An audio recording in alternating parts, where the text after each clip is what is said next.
Hello everyone, my name is Casey Miller, and the social concept I chose to compare was education.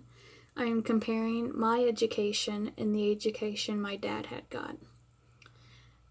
I am choosing education because both me and my father have dyslexia.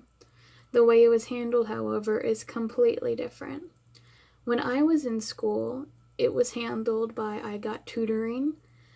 I was in the special ed class up until about 5th grade, and I had extra reading assignments that I had to do outside of school.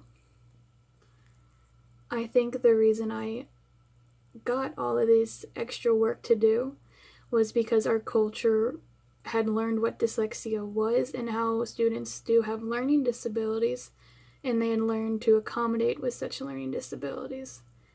After doing all that extra work, I was on the level of everyone else in my class. My dad, however, he grew up in the 60s and went to school in the 60s.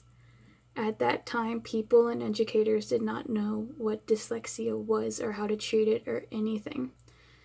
They just took it as my dad was not able to learn, and he would never be able to learn, and they had no idea what the problem was. Everyone in the schooling system just thought my dad was a lost cause until a health teacher in his high school actually read him the test, and he got 100%. So that teacher knew he was smart, but he just couldn't read any of the material. I am so thankful that I grew up in the time that I did, because I would not have been able to further my education the way I have been.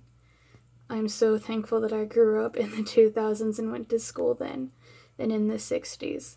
I hated doing all the extra work back then, but overall, I am thankful that I did, and I am so lucky that I was able to learn what I naturally couldn't learn on my own.